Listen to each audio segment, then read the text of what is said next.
যারা চেষ্টা করছে কোরআন দিয়ে সারা পৃথিবী চালানোর জন্য, তাদের হাতে কখনো হ্যান্ডকাপ লাগায়েন না, তাদের দিকে রক্ত চক্ষু দিয়ে কখনো তাকায়েন না।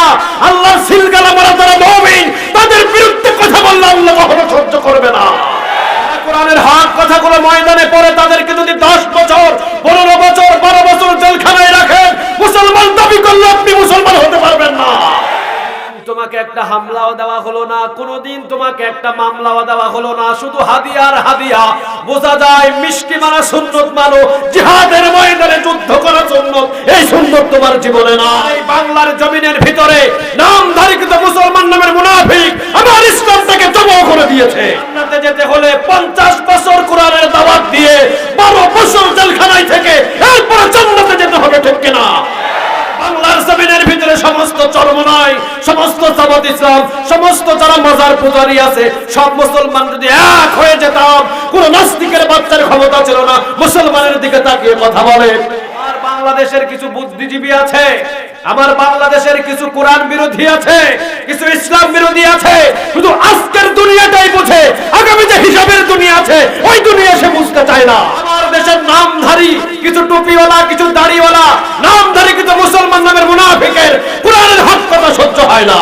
সাহস থাকে আয় এই নোয়াখালী এবং ফেনী জেলার ভিতরে, মেন রোডের ভিতরে কোরআনের বিরুদ্ধে একটা কথা বল, পিঠের চামড়া নিয়ে ঢাকা যাইতে পারবি না। 18 কোটি মানুষের রক্তের টাকা, রক্ত খামানো টাকা দিয়ে আপনার বেতন দেওয়া হয়। আপনার গাড়ির তেল আমার 18 কোটি মানুষের রক্তের টাকায় কিনা হয়। আপনাকে 16 কোটি টাকা দিয়ে যে গাড়ি দেওয়া হয়েছে সব 18 কোটি মানুষের রক্তের টাকা। যেই বইগুলো ছাপানো হয় বইগুলো আমার 18 কোটি মানুষের রক্তের টাকা। আপনার বাবার 4 আনা টাকা দিয়ে কোনো বই ছাপানো হয় না। আমার 18 কোটি মানুষ যে বই চাই সেই বই আপনাকে দিতে হবে। سيدنا ونبينا وحبيبنا وبشيرنا ونذيرنا وطبيبنا وطبيب أرواحنا وحبيبنا وحبيب ربنا محمدًا عبد الله ورسوله أرسله بالحق بشيرا ونذيرا وداعيا إلى الله بإذنه وسراجا منيرا أما بعد فقد قال الله تعالى في كلامه المجيد وفي فرقانه الحميد أعوذ بالله من الشيطان الرجيم بسم الله الرحمن الرحيم إن الله وملائكته يصلون على النبي يا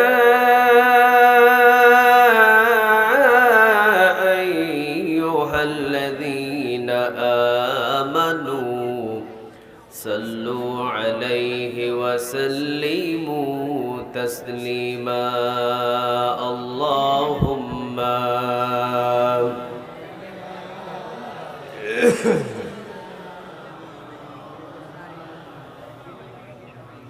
স্পিকারের আওয়াজ ও স্পিকারের আওয়াজ স্পিকারে তো আওয়াজই নেই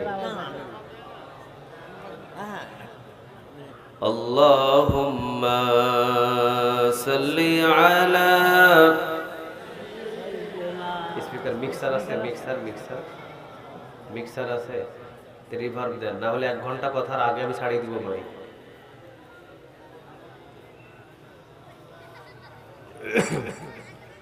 কত ব্যথা কত ভাবে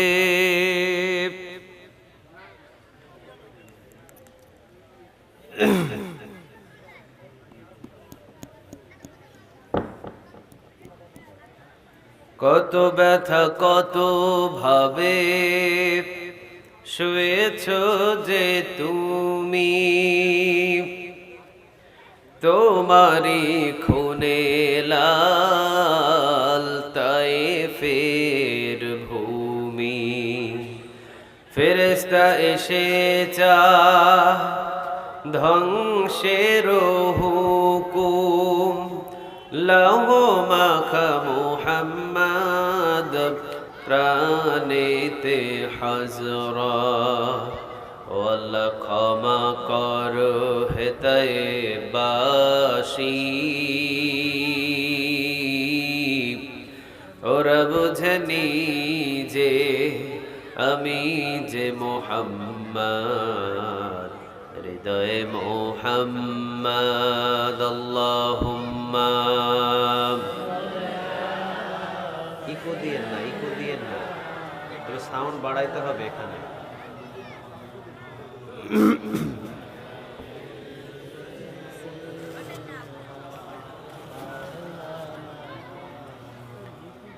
পড়েন আল্লাহুম্মা সাল্লি আলা মুহাম্মাদ ওয়া আলা আলি মুহাম্মাদ কামা সাল্লাইতা আলা ইব্রাহিম ওয়া আলা আলি ইব্রাহিম ইন্নাকা হামিদুম মাজিদ। اللهم بارك على محمد وعلى آل محمد كما باركت على إبراهيم وعلى آل إبراهيم إنك حميد مجيد. لا إله إلا الله، لا إله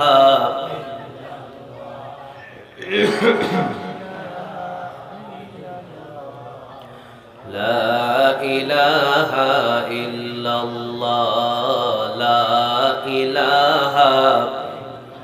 আল্লাহ নামের জিকির করবে যারা, আল্লাহর প্রিয় বান্দা তারা, আল্লাহর প্রিয় বান্দা যারা, জান্নাতে প্রবেশ করবে তারা। জোরে লা ইলাহা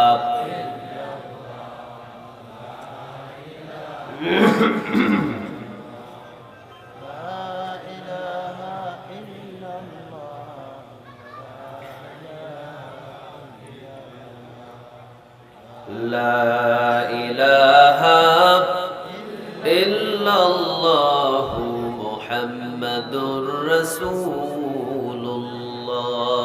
সাল্লাল্লাহু আলাইহি ওয়াসাল্লাম। আপনারা সবাই কেমন আছেন? আলহামদুলিল্লাহ, আমিও ভালো আছি, সুস্থ আছি। আমাদের সবাইরে ভালো রাখেন তিনি কে? সবাইরে সুস্থ রাখেন তিনি কে? সব নিয়ামতের মালিক কে? নিয়ামতের শুকরিয়া আদায় করব কার? চিৎকার দিয়ে পড়েন আলহামদুলিল্লাহ। পড়েন রব্বানা লাকাল হামদ হামদান কাসীরান তাইয়িবান মুবারাকান ফি। আল্লাহু আকবার কাবীরা। আলহামদুলিল্লাহি কাসীরা। সুবহানাল্লাহি বুকরাতাও ওয়া আসীলা। সুবহানাল্লাহি ওয়া বিহামদিহি আদাদা খালকিহি ওয়া রিদা নাফসিহি ওয়া জিনাতা আরশিহি ওয়া মিদাদা কালিমাতিহি। লাকাল হামদ বিল কুরআন, লাকাল হামদ বিল ইসলাম, লাকাল হামদ বিআসমাইক হুয়া লাকা সাম্মাইতা বিহি নাফসুক। লাকাল হামদ ইয়া রাব কামা ইয়ানবাগি লিজালালি ওয়াজহিক ওয়া আযীমি সুলতানিক। প্রশংসা করলাম কার? সব জায়গায় আমরা প্রশংসা করব কার? খাওয়ার সময় কার? ঘুমানোর সময় কার? ঘুম থেকে যখন জাগি তখন কার? রাস্তাঘাটে চলার সময় কার? কেউ যেটা পারে না সেটা পারেন কে? কেউ যেটা দেয় না সেটা দেন কে? তাহলে সব ক্ষমতার মালিক একজন, তিনি কে? আল্লাহর প্রশংসনীয় গোলাম হিসেবে আল্লাহ তুমি আমাদের কবুল করো, আমরা বলি আমিন। আপনারা এখানে আসতে পেরে খুশি না বেজার? কতক্ষণ থাকবেন এখানে? শেষ পর্যন্ত থাকবেন তো, নাকি মাঝে মাঝে ওঠাউঠি করবেন? হ্যাঁ, সামনে আসবে যারা আসার দরকার চলে আসেন, ওই দিক দিয়ে গেট দিয়ে বসে যান, সমস্যা নেই। আর কোরআনের মাহফিলে কয়েক ধরনের লোক থাকে। কিছু আসে শুধু সেলফি উঠানোর জন্য, কয় হুজুর একটা সেলফি উঠায়, এটা আপনার কাছে আবদার। তা আমি কক্সবাজার এক মাহফিলে বলছিলাম, আল্লাহ যদি এদেরকে জান্নাত দেয় আর এদেরকে যদি বলে তোর শেষ ইচ্ছা কি, ও বলবে আল্লাহ আপনার সাথে একটা সেলফি উঠাবো, ঠিক না? এমন ভাবে সেলফির যুগ এসেছে, সেলিব্রিটি কারো সাথে একটা সেলফি তুলতে পারলেই মনে করে যে ও সব পেয়ে গেছে। সেলফি উঠানোর পর আবার বলে আমি সেলফি উঠায় ধন্য হয়েছি, আবার শুকরিয়া আদায় করে আলহামদুলিল্লাহ। সেলফি উঠানোর পর কি বলে? হ্যাঁ, বিনা কারণে ছবি তোলা যাবে না। কিছু আসে তরকারির লবণ চাকুনির মতো, একটু চাকুনি দিয়ে আবার বাড়িতে চলে যায়। আপনাদের বাড়িতে যখন তরকারি রান্না করে তখন লবণ চাকুনির জন্য কি পুরা তরকারি খেতে হয়, নাকি একটু ঝুল খাইলেই হয়? কি খেলে হয়? একটু ঝুল খাইলেই হয়। মাহফিলে কিছু আছে লবণ চাকুনি, লবণ চাকুনি, এগুলো একটু চাইকার পরে ওই বাহিরে এদিক ওদিক থাকার পর একটু 2 মিনিট শুনে লবণ চাকুনির মতো আবার আও। তো লবণ চাকুনি কিছু আছে, আর কিছু আছে সেলফি, আর কিছু আছে আওয়াল তো আখির, শুরু থেকে শেষ পর্যন্ত আগেই নিয়ত করে ফেলেছে আজকে মাহফিল হবে, গিয়ে বসবো ওই জায়গাতে শেষ পর্যন্ত বসে থাকবো। আল্লাহ তাদের মতো আমাদের সবাইকে কবুল করো, আমিন। রাসূল বলেন যারা শুরু থেকে শেষ পর্যন্ত একটা ময়দানে বসে, ওই ময়দান ভাঙার পর পিছনে আল্লাহ তার গুনাহ মাফ করে দেয়। এই সামিয়ানা থেকে বাহির হওয়ার আগেই তাদের গুনাহগুলো মাফ করে দিবেন তিনি কে? আল্লাহ। কিছু বর্ণনা এসেছে তিরমিজিতে 500 রাকাত কবুল হওয়া নফল নামাজের নেক আল্লাহ তার আমলনামায় জমা করে দেয়। 1 ঘন্টা যদি কেউ রাতের বেলা কোরআনের ময়দানে বসে থাকে, 60 বৎসর নফল ইবাদতের নেক আল্লাহ তার আমলনামায় জমা করে দেয়।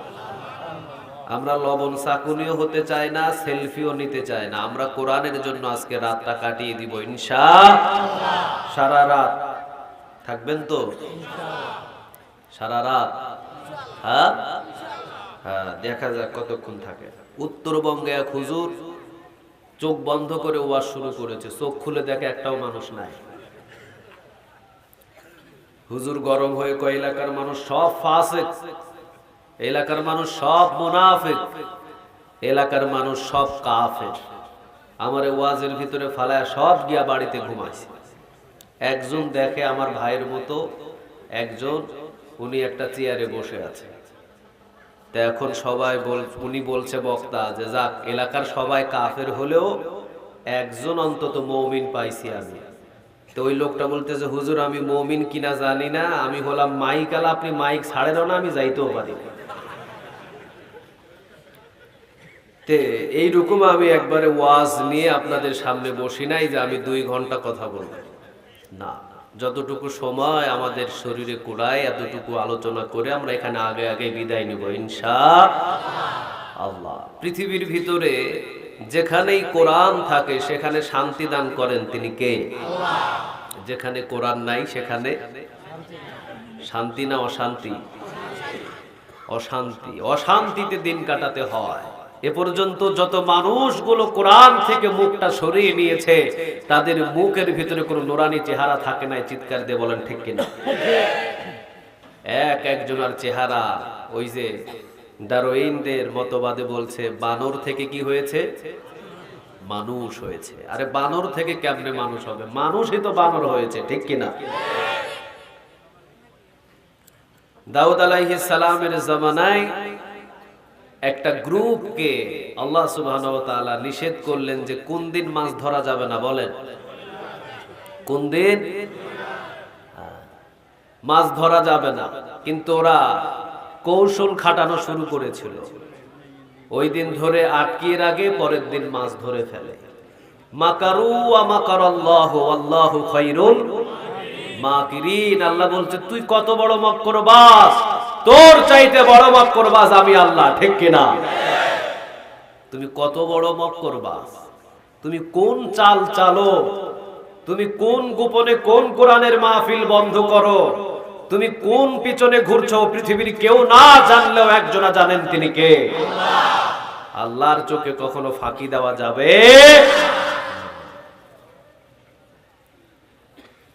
মানুষ হয়েছে বানর, আর এখন তারা বলছে বানর থেকে কি হয়েছে মানুষ।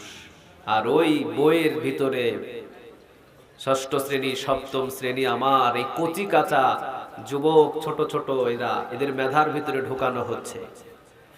আল্লাহ এগুলো থেকে আমাদের হেফাজত করুন, আরো জোরে বলেন আমিন।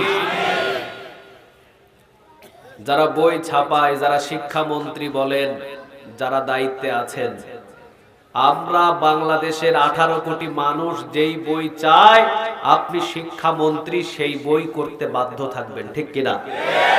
আমার 18 কোটি মানুষের রক্তের টাকা, রক্ত খামানো টাকা দিয়ে আপনার বেতন দেওয়া হয়। আপনার গাড়ির তেল আমার 18 কোটি মানুষের রক্তের টাকায় কিনা হয়। আপনাকে 16 কোটি টাকা দিয়ে যে গাড়ি দেওয়া হয়েছে সব 18 কোটি মানুষের রক্তের টাকা। যেই বইগুলো ছাপানো হয় বইগুলো আমার 18 কোটি মানুষের রক্তের টাকা। আপনার বাবার 4 আনা টাকা দিয়ে কোনো বই ছাপানো হয় না। আমার 18 কোটি মানুষ যে বই চাই সেই বই আপনাকে দিতে হবে।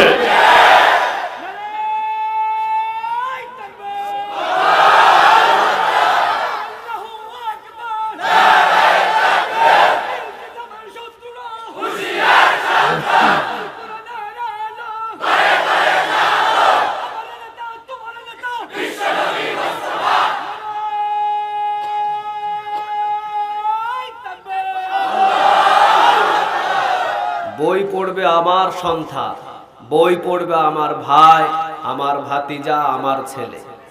বইয়ের প্রতিটা পৃষ্ঠায় আমার রক্ত ঘামানো ট্যাক্সের টাকা দিয়ে তৈরি করা।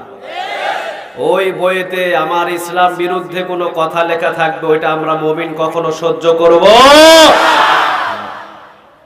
তবে বুঝে নিও, ইহুদিদের চাল যদি নিজের মন গড়া মতো তৈরি করো, কিয়ামতের দিন পাকড়াও করবেন তিনি কে?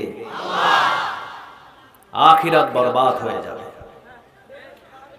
আমি এই জন্য মাঝে মাঝে বলি, কিছু মানুষ আছে দেখবেন নামাজ থেকে মুখ ফিরিয়ে নেয়, কোরআন থেকে মুখ ফিরিয়ে নেয়, ইসলাম থেকে মুখ ফিরিয়ে নেয়। এই যে কয়েকদিন আগে একবারে হাঁটুর মাঝখান বরাবর কেটে ফেলা হয়েছে তসলিমা নাসরিন। এই যে এতদিন জীবিত আছে, এটা তো এর জন্য একটা বোনাস। কারণ যে কোরআন মানে না, যে ইসলাম মানে না, যে কোরআনের বিরুদ্ধে কথা বলে, ওই উল্লুক্কা পাঠার পৃথিবীতে বেঁচে থাকার কোনো অধিকার নয়। কারণ এই কোরআনটা কার? আরো জোরে বলেন। আমরা হয়তো তসলিমা নাসরিন বিচার করতে পারি নাই, কারণ আমার রাষ্ট্রীয় বিভাগে আইন বিভাগ খুব দুর্বল ছিল। আমার আইন বিভাগ যদি সবল থাকতো, কোরআনের বিরুদ্ধে, ইসলামের বিরুদ্ধে, হজের বিরুদ্ধে, আল্লাহর আইনের বিরুদ্ধে কথা বলে বাংলাদেশের বর্ডার পার হওয়ার সুযোগ ছিল না। কিন্তু আমার আইন বিভাগ দুর্বল বলে ইসলামের বিরুদ্ধে কথা বলেও বাংলাদেশে স্বর্ণের মেডেল পায়। আল্লাহ এদেরকে বুঝার তৌফিক দান করুক, আরো জোরে বলেন আমিন। ইসলামের বিরুদ্ধে যারা বলে, আমরা যদি তাদের বিরুদ্ধে অ্যাকশন নাও নি, তাদের বিরুদ্ধে অ্যাকশন নেন তিনি কে? এখন পঙ্গু হয়ে বসে থাক। এই জন্য কোরআন থেকে যারা মুখ সরিয়ে নেয়, তাদের চেহারার ভিতরে নূর থাকে না। আপনাদের এলাকার মসজিদের চেহারার দিকে তাকিয়ে দেখেন, কত সুন্দর চেহারা, আলহামদুলিল্লাহ বলেন। বিয়ে করছেন আপনি 5 লক্ষ টাকা কাবিন দিয়ে, আর রান্না করে খাওয়াবে মসজিদের ইমামরে। সুবহানাল্লাহ বলবেন না? আপনার বাড়িতে সবচেয়ে ভালো যে মাছটা রান্না হবে, ওই মাছের কাল্লাটা ইমাম সাহেবের জন্য পাঠায় দেয়। এই ভালোবাসা তো এখান থেকে আসে না, উপর থেকে আসে। এজন্য কোরআনের সাথে যাদের সম্পর্ক হয় তাদের সম্মান আর মর্যাদা বাড়িয়ে দেন তিনি কে? আর কোরআন থেকে যদি আপনি মুখটাকে ফিরান, আপনার সম্মান পৃথিবীতে থাকবে না, কোথাও পাবেন না আপনি সম্মান, কোন জায়গায় আপনার সম্মান হবে না। আর যারা ইসলামের বিরুদ্ধে কথা বলে এরাও খুব চালাক। এই 98% মুসলমানের বাংলাদেশে এই যেগুলো ইসলামের বিরুদ্ধে কথা বলে একটাও প্রকাশ্যে বলতে সাহস পায় না। সবগুলা বলে কোথায়?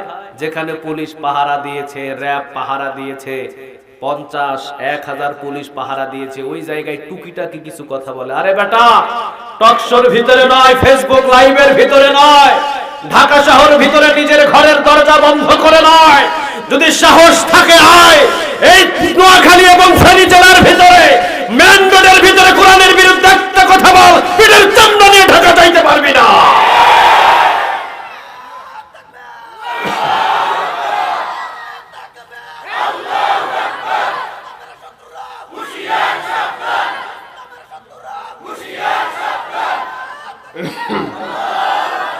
গোপনে সব কথা বলে, কিন্তু প্রকাশ্যে বলার সাহস নাই। গোপনে গোপনে বলে বাংলার মুসলমানের ইমানটাকে টেস্ট করে। আরে আমাদের ইমান টেস্ট করার জন্য তোমাদের এই ইসলাম বিরুদ্ধে, কোরআন বিরুদ্ধে কথা বলে আমাদের ইমান টেস্ট করা লাগবে না। কারণ আমরা যেদিন থেকে জন্ম নিয়েছি সেদিন আমার আজান কানে আর একামত দিয়ে আমাকে বুঝিয়ে দেওয়া হয়েছে আমার রব একজন, তিনি কে? আল্লাহ আমাদের সবাইকে বোঝার তৌফিক দান করুন। তাহলে কোরআন থেকে আমরা কখনো মুখ ফেরাবো না, আমরা কখনো মুখ ফেরাবো না। কোরআন যেদিকে আমাদেরকে যেতে বলে আমরা সেদিকেই যাব ইনশাআল্লাহ। তাহলে এখানে কোরআন থেকে কথা হবে, কার কিতাব থেকে বলেন? যেই কিতাবে কোনো ভুল নাই। যালিকাল কিতাবু লা রাইবা ফীহি হুদাল লিল মুত্তাকিন, this is the book so there is no doubt. কোনো সন্দেহ নাই, কোনো অবকাশ নাই এই কিতাবে, আলহামদুলিল্লাহ বলেন। আবার অন্য জায়গায় বলছেন কিতাবুন আনজালনাহু ইলাইকা লিতুখরিজান নাসা মিনাজ যুলুমাতি ইলান নূর, মানুষদের অন্ধকার থেকে আলোর পথ, জান্নাতের পথ দেখাবে এই কোরআন, সুবহানাল্লাহ বলেন। কিছু মানুষ এই কোরআন থেকে মুখ সরিয়ে নেয়, কিছু মানুষ এই কোরআনটাকে সহ্য করতে পারে না। আমি মনে করি তোমার কপাল তুমি নিজেই পুড়িয়ে ফেলেছো। আমরা আখিরাত বুঝি, আমরা আখিরাত বিশ্বাস করি, এই দুনিয়াটা আমাদের চাই না। কারণ যারা মুমিন তারা এই দুনিয়াটাকে তুচ্ছ মনে করে। যদি তুচ্ছ না মনে করতো 50 বছর কোরআনের দাওয়াত দিয়ে 12 বছর জেলখানায় পড়ে থাকতো না। বহু আগে বাতিলের কাছে মাথা নত করে গাড়ি বাড়ির মালিক হয়ে লন্ডনে বসবাস করতে পারত। কিন্তু আমরা বাতিলের কাছে মাথা নত করি না, আমাদের মাথা নত হয় সেই রবের কাছে, ঠিক কিনা? আমরা আর কারো কাছে মাথা নত করি? ইন্নাল্লাযীনা ক্বালু রাব্বুনাল্লাহ, আমরা রব হিসাবে মেনে নিয়েছি একজনকে, তিনি কে? আমরা আল্লাহকে রব হিসাবে মানি, আর কাউকে আমরা রব হিসাবে মানি না। আর আমরা কারো হুকুম মানি না, আমরা সব জায়গায় আল্লাহর হুকুম মানি, ঠিক কিনা? আমার রান্নাঘর থেকে আমার জীবনের সব জায়গায় হুকুম মানি কার? আর জোরে বলেন কার? আল্লাহ। আল্লাহ বলছেন আমাকে যদি রব হিসাবে মানিস, তাতানাজ্জালু আলাইহিমুল মালায়েকা, তোর মৃত্যুর পূর্বে আমি আল্লাহ তোর কাছে ফেরেশতা পাঠিয়ে দিব। সুবহানাল্লাহ বলবেন না? আল্লাহ তাখাফু, ফেরেশতারা এসে তোর কানে কানে বলবে তোমার কোনো ভয় নাই, ওয়ালা তাহজানু, তোমার কোনো চিন্তা নাই, ওয়াবশিরু বিল জান্নাহ, আল্লাহ এই জান্নাতটা তোর জন্য নিযুক্ত করে রেখে দিয়েছে। আমরা শুধু সুম্মাস্তাকামু, যদি অটল থাকতে পারি আমাদের জান্নাতের সুসংবাদ দিয়ে দিবেন তিনি কে? আল্লাহ। এই জন্য আমরা আল্লাহকে মানব এবং আল্লাহর কিতাব মেনে মেনে আমরা জীবন গড়ব ইনশাআল্লাহ। আপনারা সবাই কোরআনটা পড়তে জানেন তো? সবাই জানেন? যারা জানেন না সবাই শিখে নেবেন, একেবারে সহজ। 29টা হরফ শিখলেই অল্প কিছুদিনের ভিতরে কোরআনটা মুখস্থ করা এবং তেলাওয়াত করা একেবারে সহজ। পৃথিবীর সব কিতাব পড়লেও লাভ নাই, কোরআনের একটা আয়াত পড়লে ভরি ভরি নেক আমলনামায় জমা করে দেয় তিনি কে? আম্মা জান আয়েশা রাদিয়াল্লাহু তাআলা আনহা তিনি বলেন, কেউ যদি কোরআন তেলাওয়াত করে তার আমলনামায় যতগুলো নেক জমা হলো কেউ যদি পাশ থেকে কোরআনটা শুনে তার আমল নামায় ততগুলো নেক জমা করে দেয় তিনি কে? দেখেন মসজিদের ইমাম তেলাওয়াত করছে, পিছনের মুসল্লি তারাও নেক পাচ্ছে। সুবহানাল্লাহ বলবেন না? মসজিদের ইমাম যখনই কোরআন তেলাওয়াত করে নামাজের ভিতর, নবী বলেন কোরআন যদি তেলাওয়াত করে নামাজের বাহিরে প্রতি হরফে কমসে কম 10টা করে নেক আমলনামায় জমা হয়ে যায়। আর যদি নামাজের ভিতরে তেলাওয়াত করে প্রতি হরফে হরফে 100 করে নেক দেন তিনি কে? এজন্য নামাজে তেলাওয়াত লম্বা করবেন, যত লম্বা করতে পারেন তত নেক পাবেন, ঠিক কি না? 2 রাকাত নামাজ রাসূলের পুনে 6 পারা কোরআন তেলাওয়াত করতেন। কয় রাকাত? সবাই বলেন কয় রাকাত? 2 রাকাতের নামাজে পুনে 6 পারা কোরআন তেলাওয়াত করতেন আমার রাসূল। সুবহানাল্লাহ বলেন। অথচ আমার রাসূলের জীবনে কোনো গুনাহও নাই, জীবনে কোনোদিন আমার রাসূল গুনাহ করেন নাই, কোন নবীরাই গুনাহ করে নাই। এরপরও রুকুতে সেজদাতে বেশি লম্বা সময় পড়ে থাকতেন একজনকে খুশি করার জন্য। তিনি কে? রুকু করেন, সেজদা করেন, আল্লাহ খুশি হয়ে যাবে, আলহামদুলিল্লাহ বলেন। কত গুনাহ করেছেন, গুনার একটা শেষ আছে। রুকু বাড়ান, সেজদা বাড়ান, সব গুনাহ আল্লাহ মাফ করে দেবে। কি গুনাহ করেছেন আপনি? আপনার গুনার শেষ আছে, আল্লাহর দয়া মায়ার কোনো শেষ নাই। আপনি জেনা করেন, জেনার গুনাহ মাফ হয়ে যাবে। আপনি চুরি করেন, চুরির গুনাহ মাফ হয়ে যাবে। আপনি ডাকাতি করেছেন, ডাকাতির গুনাহ মাফ হয়ে যাবে। আপনি মিথ্যা কথা বলেছেন, ওই গুনাহগুলো মাফ করে দিবেন তিনি কে? আল্লাহর পক্ষ থেকে মাফ হয়ে যাবে, আলহামদুলিল্লাহ বলেন। তবে যদি কারো আমানতের খেয়ানত করে থাকেন ওইটা দিয়ে দিবেন, দিয়ে দিলেই মাফ করে দিবেন তিনি কে? কোন কোন বর্ণনা এসেছে যদিও আমানতের খেয়ানত আপনি দিতে পারেন নাই, তাওবা হলো আল্লাহ মাফ করে দিবে। কিন্তু কিয়ামতের দিন আল্লাহ রাব্বুল আলামিনের সামনে যখন ওই আমানতদারি দাঁড়িয়ে যাবে, বলবে আল্লাহ আমি ওর কাছ থেকে এইটা পাই। আল্লাহ বলবে ওর সমস্ত আমানত আমি আমার নিজের কাঁধে নিয়েছি, আমি বসে থেকে সব তার আমানতগুলো তোকে পূরণ করে দিব, আলহামদুলিল্লাহ বলেন। এই জন্য আমরা যতই গুনাহ করি সব গুনাহ মাফ হয়ে যায়। নামাজ বাড়ান, রুকু বাড়ান, সেজদা বাড়ান, কোরআন তেলাওয়াত বাড়ান, আমাদের জীবনটা পরিবর্তন করে দিবেন তিনি কে? যার নামাজ নাই তার কিছুই নাই, ঠিক কি না? যার কোরআন তেলাওয়াত নাই তার কিছুই নাই, যার রোজা নাই তার কিছু নাই, যার ইসলাম নাই তার কিছুই নাই, ঠিক না বা ঠিক? আমরা কোরআন থেকে আজকে কিছু কথা শুনবো আর এখান থেকে আমল করার নিয়তে যাব ইনশাআল্লাহ। আল্লাহ শেষ পর্যন্ত থাকার জন্য আমাদের সবাইকে কবুল করো, আবার বলেন আমিন। জোনাকি পুল বাইতুল নূর জামে মসজিদের উদ্যোগে ৪৪তম তাফসীরুল কোরআন মাহফিল। আমার আগে যিনি আলোচনা করেছেন চমৎকার কথা বলেছেন, এরপরে আমাকে একটু সুযোগ দেওয়া হলো, আমিও কিছু কথা বলবো। আল্লাহ আমাদের সবাইকে এখানে ধৈর্য নিয়ে বসার তৌফিক দান করুন। মসজিদে অনেকেই দান করেছেন। মান বানা লিল্লাহি মাসজিদান বানাল্লাহু লাহু বাইতান ফিল জান্নাহ। রাসূল বলেন কেউ যদি আল্লাহর জন্য একটা ঘর বানায়, আমি আল্লাহ তার জন্য জান্নাতের ভিতরে একটা ঘর বানিয়ে দেব।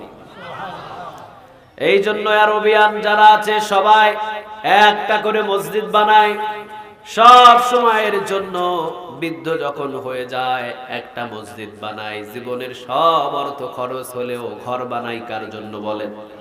আরো জোরে বলেন কার? আরবিয়ানে দেখবেন মসজিদ আর মসজিদ, আলহামদুলিল্লাহ বলেন। এক নিঃশ্বাসে দৌড় দিবেন 10টা মসজিদ পার হয়ে যাবে।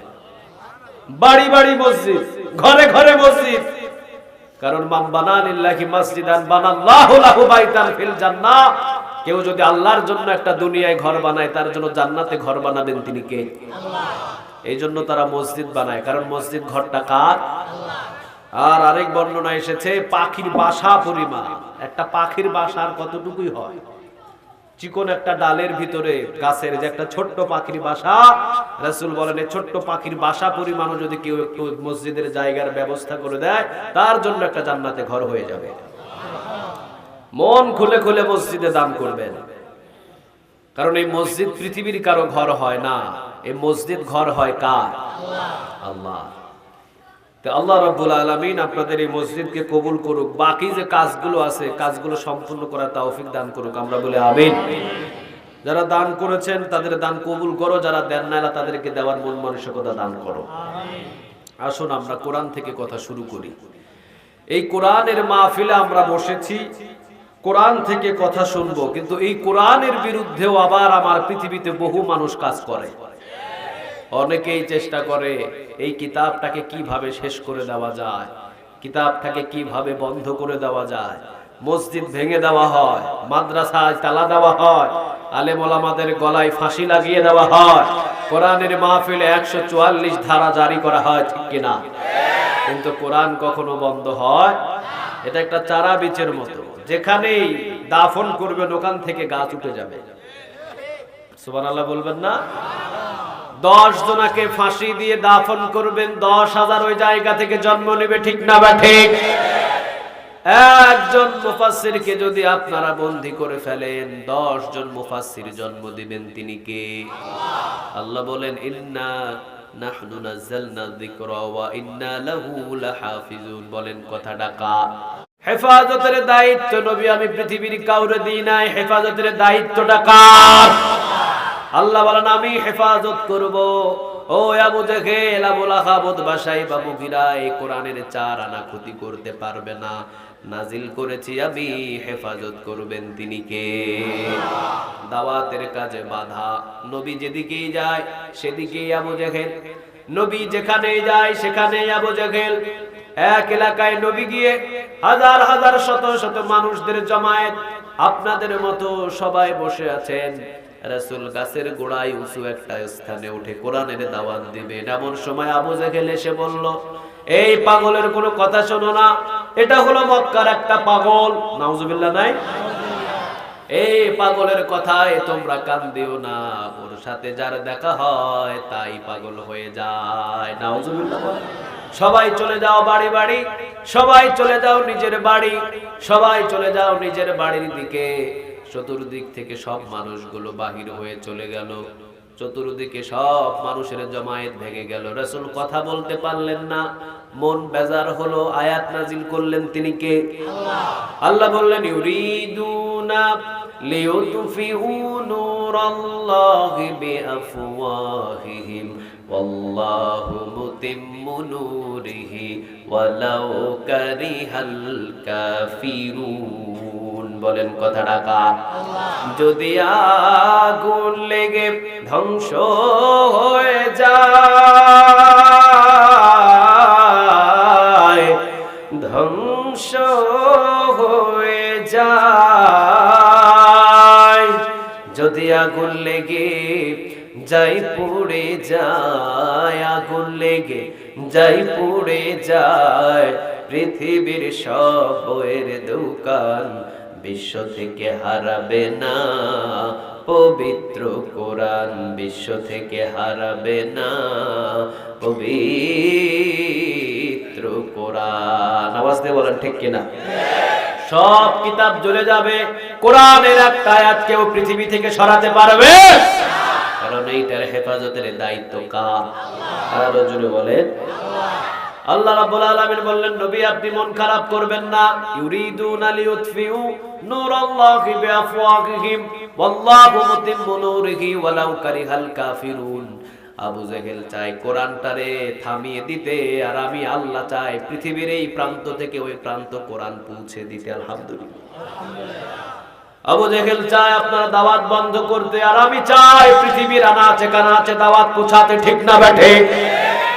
আল্লাহ চায় জায়গায় জায়গায় কোরআনের মাহফিল হবে, জায়গায় জায়গায় কোরআনের তাফসীর হবে, প্রতিটা জমিনের আনাচে কানাচে কোরআনের তাফসীর হবে। কিন্তু নতুন কিছু আবু জাহেল জন্ম নিয়েছে, সেখানে বাধা, ঠিক না বেঠিক? কয় এত মাহফিল করে লাভ কি? আপনি 24 ঘন্টা যদি কোরআনের সাথে থাকেন আপনার সম্মান বাড়াবেন তিনি কে?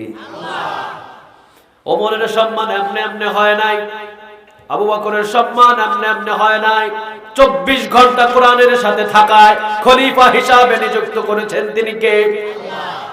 এই কোরআনের সাথে যারাই থাকে তাদের সম্মান বেশি না কম? সবাই বলেন বেশি না কম? ওমরের সম্মান আপনি আপনি হয় নাই। নবী বললেন লাউ কানা নাবিয়্যুম মিন বা'দি লাউ কানা ওমর, আমার পরে যদি কেউ নবী হতো, কেউ রাসূল হতো, ওমরকে নবী হিসাবে কবুল করতেন তিনি কে? রাসূল বলতেন আমার একজন সাহাবী যে রাস্তা দিয়ে হাঁটলেই শয়তান ভয়ে যায় না। সব সাহাবীগুলো বললেন নবী কে এই সাহাবী এত সম্মানী আর এত গরম? রাসূল বললেন ওয়া আশাদ্দুহুম ফি আমরিল্লাহি ওমর, আমার গরম সাহাবী ওমর যদি রাস্তা দিয়ে হাঁটে ভয়ে শয়তান ওই রাস্তা দিয়ে যায় না। বলেন দেখি এই সম্মানগুলো দান করেছেন তিনি কে? এমনি এমনি সম্মান হয় না। কোরআনের সাথে যার সম্পর্ক বাড়বে তার সম্মান দুনিয়াতে বাড়বে। ইন্নাহু লাকুরআনুল কারীম, কোরআনটাই হলো সম্মানিত কিতাব, ঠিক না ঠিক? এই জন্য কোরআনের মাহফিল বাড়ে। আর কিছু মানুষের চুলকানি আছে না নাই? ঘুম নাই, এত টাকা খরচ করে, লক্ষ লক্ষ টাকা খরচ করে কোরআনের জন্য। কোরআনের জন্য, মাদ্রাসার জন্য, মসজিদের জন্য খরচ করলে কোনো লস নাই, ঠিক না ঠিক? একজন এতিমরে যদি দান করেন ওইটার প্রতিফল দিবেন তিনি কে?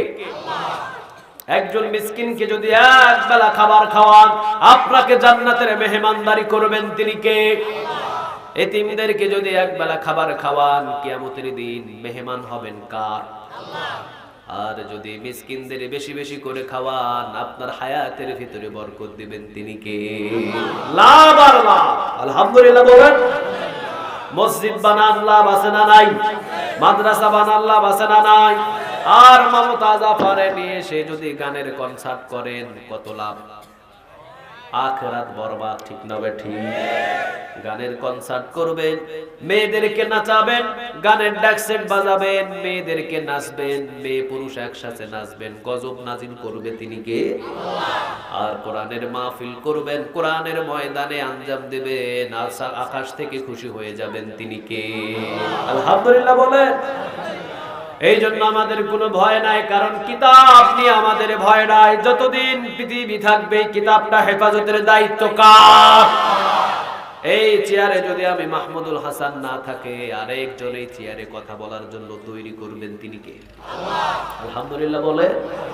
আল্লাহ বলে এদেরকে আমি সিলগালা মারি, এরা হলো সিলগালা, এদেরকে আমি সিলগালা মারি। যার কোন নসিবে আমি সিলগালা মারি সে কোরআনের পক্ষে জীবন দেয়। আবু বকর ইবনে আবু বকর হয় না, আবু বকর সিলমালা, সিল, ঠিক না ঠিক? ওমরের নসিবে সিলগালা মারা। পৃথিবীর সব মানুষ মিলে একজন নবী বানানো যাবে? একজনকে আমরা নবী বানাতে পারবো না। চাপরাশি কি হাট এটা?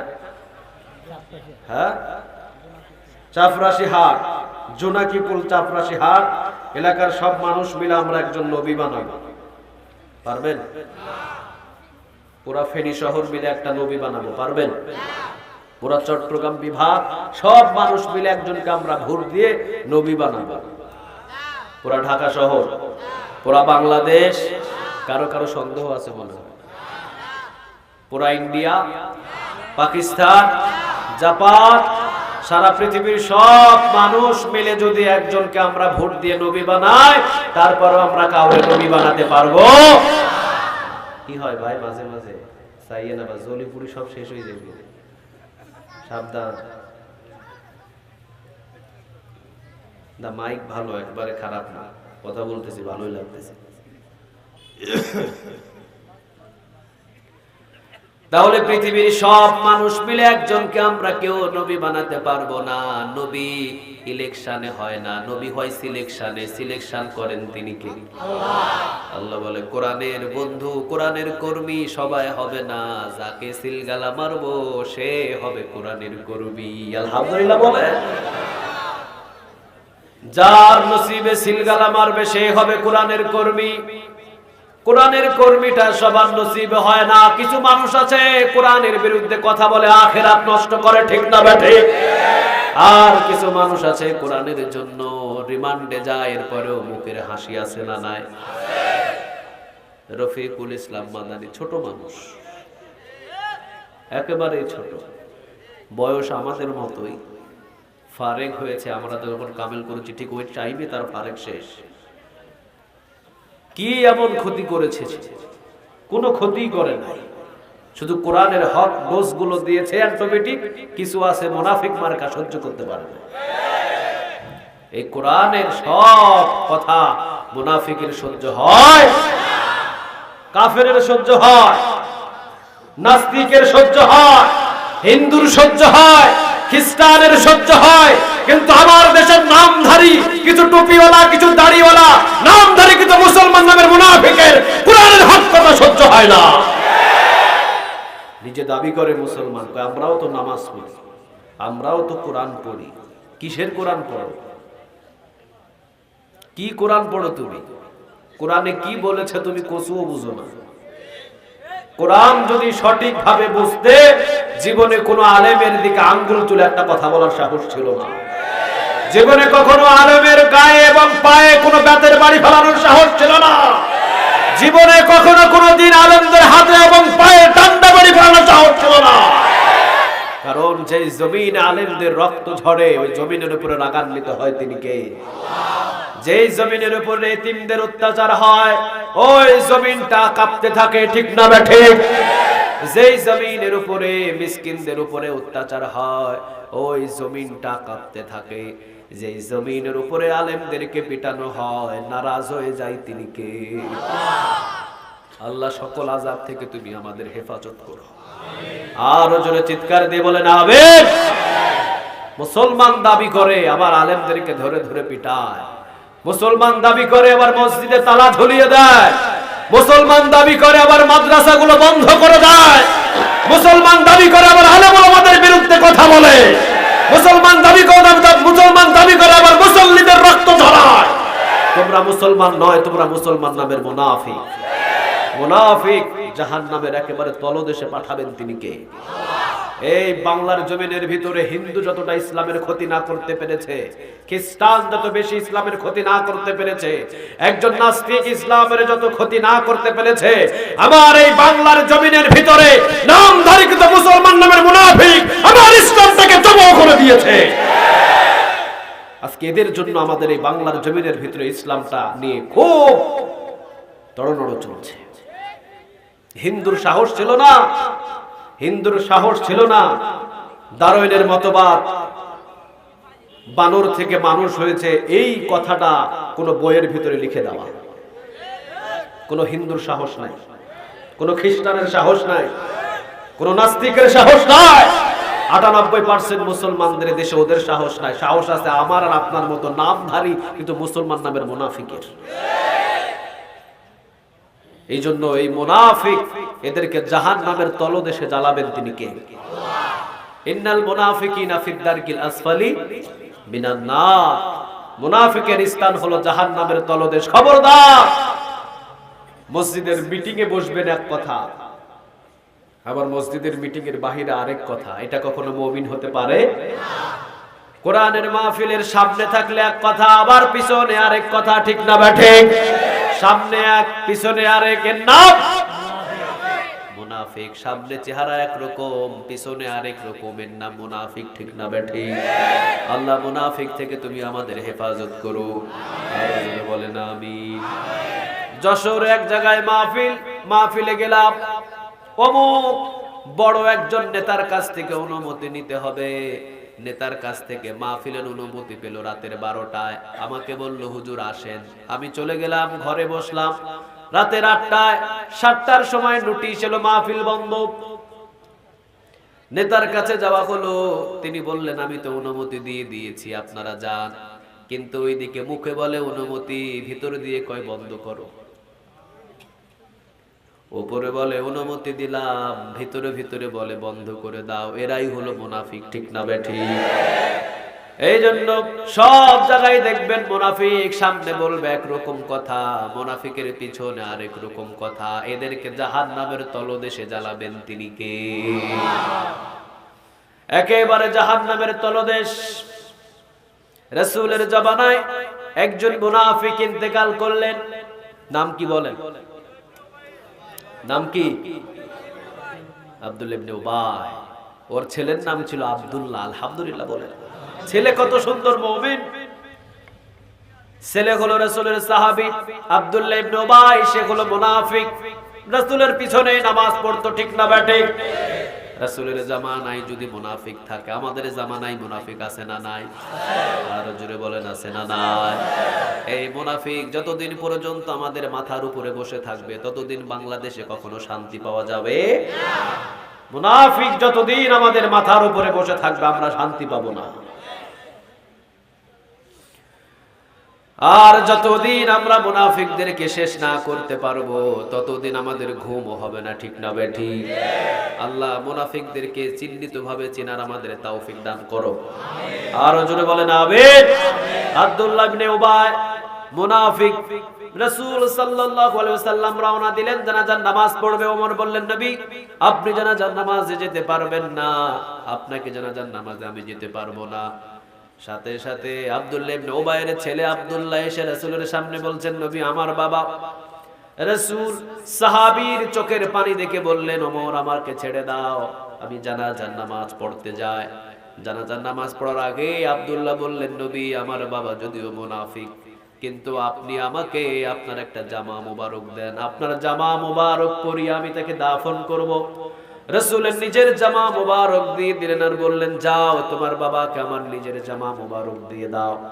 রাসূলের জামা মুবারক দিয়ে কাফনের কাফন বানিয়ে রাসূলের সামনে আসা হলো। রাসূলের নিজের থুতু মুবারক তার মুখে লাগিয়ে দিলেন। জানাজার নামাজে দাঁড়ালেন, নিষেধ করলেন কে? একবার নয়, দুইবার নয়, ৭০ বার যদি নবী আপনি মুনাফিকের জানাজার নামাজে দাঁড়িয়ে যদি আপনি তার জন্য দোয়া করেন, এরপরও আমি তাকে মাফ করব না। কারণ সে উপরে উপরে আমার পক্ষে কথা বলতো, আর ভিতরে ভিতরে ইসলামের গোড়া কাটতো, ঠিক না বেঠি? আমার বাংলাদেশে এমন লোক আছে না নাই? আর জুড়ে বলেন আছে না নাই? আছে, অনেক অনেক আছে।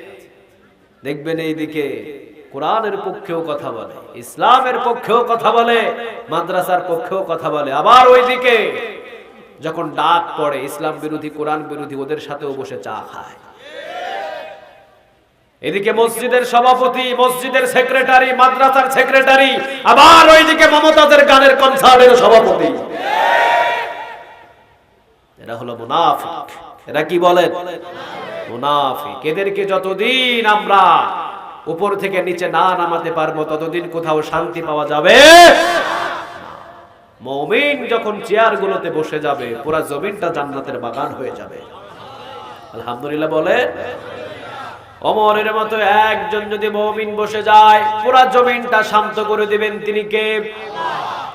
কারণ ওমর তো পৃথিবীর কখনো কোনো কিতাব দেখে বিচার করতেন না। ওমর বিচার করতেন একজনের কিতাব দেখে। বলেন কিতাবটা কার? আরো জোরে বলেন কার? এই জন্য আল্লাহ রাব্বুল আলামিন বলছেন, কিতাবুন আনজালনাহু ইলাইকা লিতুখরিজান নাসা মিনাজ যুলুমাতি ইলান নূর। নবী অন্ধকার থেকে আলোর পথ দেখানোর জন্য কোরআনটাকে আমাদেরকে দিয়েছেন তিনি কে? আলহামদুলিল্লাহ বলেন। তাহলে কোরআন যারা মানে না মুনাফিক, কোরআন যারা মানে না তারা কি বলেন? আমরা মুনাফিক থেকে বাঁচতে চাই, ঠিক না বেঠিক? ৭০ বার নবী বললেন, আল্লাহ যদি আমাকে বলতো ৭০ বারের জন্য দোয়া করতে, আমি নবী ৭০ বার এই সাহাবীর জন্য দোয়া করতাম। কিন্তু আল্লাহ বললেন, নবী ৭০ বার যদি দোয়া করেন, এরপরও আমি তাকে মাফ করব না। সে উপরে থাকতো একরকম, আর ভিতরে ভিতরে আমার ইসলামের গোড়া কেটে দিত। ইসলামটা কার? কোরআনটা কার? বলেন ইসলামটা কার? কোরআনটা কার? আমরা গোলাম কার? গোলামি করব কার? জীবনের শেষ নিঃশ্বাস পর্যন্ত রব মানবো একজনকে, তিনি কে? যদি এভাবে জীবনের শেষ নিঃশ্বাস পর্যন্ত সুম্মাস্তাকামু, অটল থেকে যেতে পারেন, আপনার জন্য জান্নাতের দরজা আল্লাহ খুলে দিবে। আলহামদুলিল্লাহ বলেন।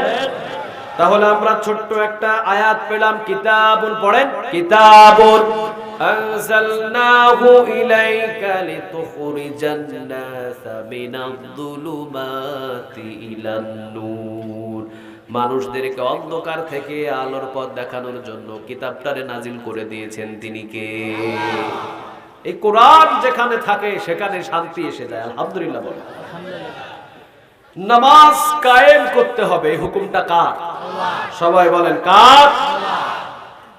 ইন্ডিয়ার যত মুসলমান আছে সব মুসলমানগুলো কিয়ামতের দিন যদি আল্লাহ তাদেরকে জিজ্ঞাসা করে আমার আইনগুলো তোরা পার্লামেন্ট থেকে বাস্তবায়ন করলি না কেন, ওরা প্রথমে উত্তর দিবে আল্লাহ আমাদের মুসলমানদের চাইতে হিন্দুদের সংখ্যা ছিল সব চাইতে বেশি, কিভাবে আমরা তোমার আইনটা পার্লামেন্ট থেকে সরকারি আইন ভাবে চালু করব, কারণ আমাদের চাইতে ওদের শক্তি বেশি না কম? বেশি। আর আমাদেরকে যদি প্রশ্ন করা হয় বাংলাদেশে 98% মুসলমান থাকার পরেও আমার কোরআনের আইন দিয়ে তোরা চললি না কেন, আমরা ওই একটা প্রশ্নেই কাজ, ঠিক না ঠিক? একটা প্রশ্নেই কাজ। আমাদেরকে যদি বলা হয় তোর ব্রিটিশের মতবাদ, তোর বানানো আইন, তোর দাদার বানানো আইন, অমুকের বানানো আইন, তমুকের বানানো আইন, এই আইন দিয়ে তো দেশ চালানোর কথা ছিল না, আইন চলবে কার? আর জোরে চিৎকার দিয়ে বলেন কার? এই জমিনটা কার? আসমানটা কার? সূর্যটা কার? চন্দ্রটা কার? সব যদি তারই হয় তাহলে হুকুমগুলো চলবে কার? 98% মুসলমান। আল্লাহ যদি বলে বাংলার মুসলমানদের প্রশ্ন করে যে আমার আইন দিয়ে দেশ চালালি না কেন, প্রথম প্রশ্নে কি কার? কিন্তু যারা ওর ফাঁকে ফাঁকে চেষ্টা করেছে, জেল, জুলুম, অত্যাচার, রিবা, মাসতাহুল বাসাউ ওয়া দাররাউ ওয়া যুলজিলু হাত্তা ইয়াকুলা রাসূলুল্লাযী মাআহুম মাতা নাসরুল্লাহ আলা ইন্না নাসরুল্লাহি করিব।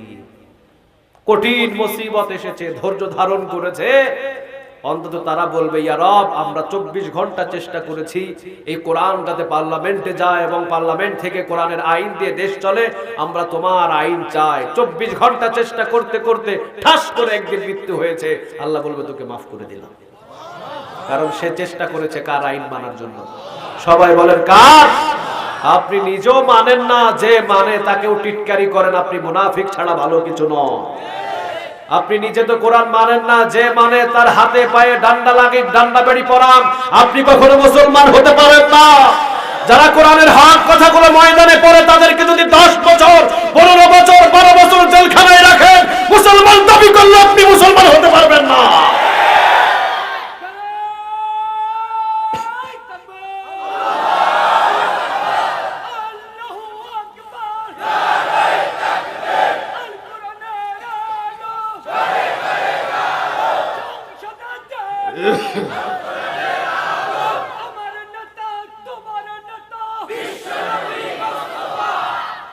আল্লাহ তুমি কবুল করো, আর জোরে বলেন আমিন।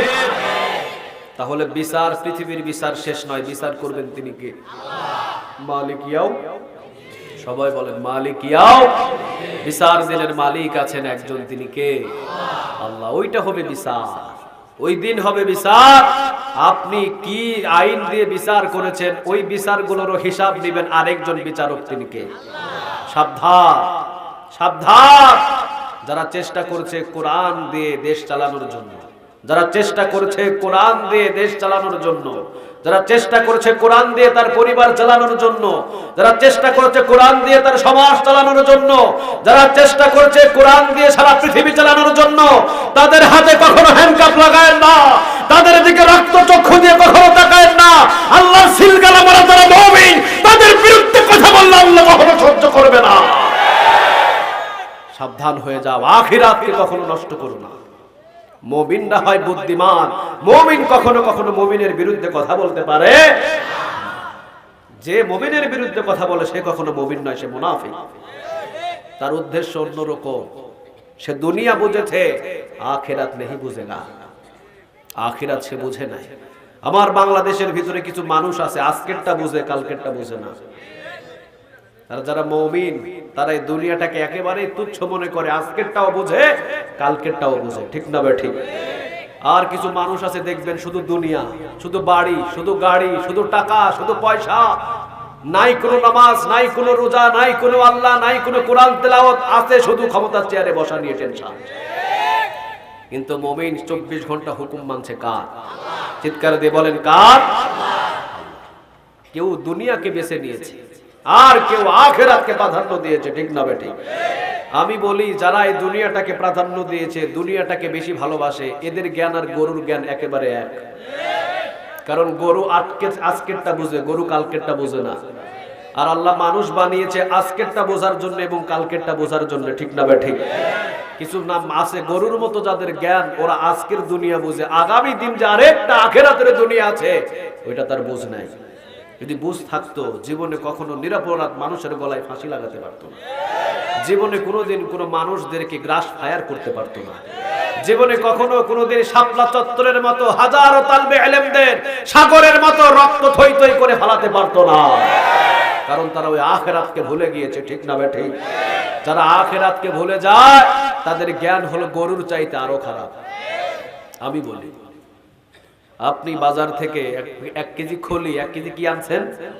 খলি, কিছু চিকন চিকন করে খেয়ার কেটেছেন, এরপরে ভুসি দিয়ে এক টাপা, কি বলেন এটাকে, হিবা, হ্যাঁ কি কয়, খিপা নাকি হিবা কয়, আর আল্লাহ, জিবরিলই তো বুঝতো না এগুলো কথা, জিব্রাইল আলাইহিস সালামও বুঝবে না এগুলো।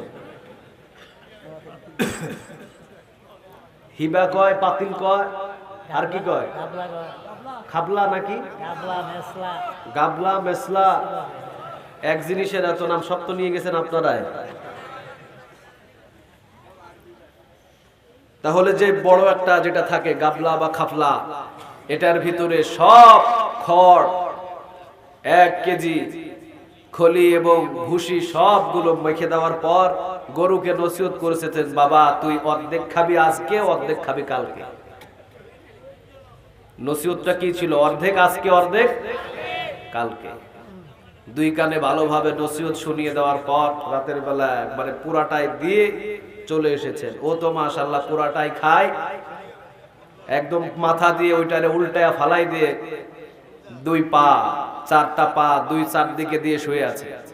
মালিক গিয়ে একটু গালিও দিছে, হালার ঘরের হালা, তোরে ওয়াজ করলাম, তুই ওয়াজ মারলি না, ঘুরাই দিছে 1 লাথি। লাথি দিয়ে বলে যে তোরে বলছিলাম আমি গরিব মানুষ, তোরে পুরাটাই মেখে দিছি, আজকে খাবি অর্ধেক, কালকে খাবি অর্ধেক, তুই পুরাটাই খাই বসে আছো। আরে বেটা, গরুরে নসিহত করে হবে কি? কারণ গরু তো আজকের দুনিয়া বুঝে, কালকের দুনিয়া বুঝে না। কালকে কি খেতে হবে গরুর এই জ্ঞান নাই, যা সামনে পাবে তাই খাবে, ঠিক কিনা? কারণ ওকে আজকের বোঝার জ্ঞান দিছে তিনি কে? আগামীকাল কি খাবে এই জ্ঞানটা তার কখনো নাই। আমার বাংলাদেশের কিছু বুদ্ধিজীবী আছে, আমার বাংলাদেশের কিছু কোরআন বিরোধী আছে, কিছু ইসলাম বিরোধী আছে, শুধু আজকের দুনিয়াটাই বুঝে, আগামী যে হিসাবের দুনিয়া আছে ওই দুনিয়া সে বুঝতে চায় না। কিন্তু আমরা একটা কদম বাড়ালেও চিন্তা করি যে কদমটার হিসাব মনে হয় আখেরাতে দিতে হবে, ঠিক না বেটি? একজন এতিমকে আঘাত করবেন, সেইটার বিচার কিয়ামতের দিন নেবেন তিনি কে? আপনার বিবির গায়ে যদি অপরাধ ভাবে আপনি হাত উঠান, সেটার বিচার কিয়ামতের দিন নেবেন তিনি কে? খবরদার, আখিরাতকে আমরা বিশ্বাস করি, আর যারা আখিরাত বিশ্বাস করে তারা কিতাব মানে কার? আরো জোরে বলেন কার?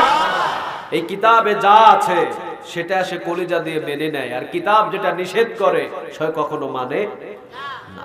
আল্লাহ বললেন কিতাবুন আনজালনাহু ইলাইকা লিতুখরিজান নাসা মিনাজ যুলুমাতি ইলান নূর, অন্ধকার থেকে মানুষদেরকে জান্নাতের পথ দেখানোর জন্য কোরআনটাকে নাজিল করেছেন তিনি কে?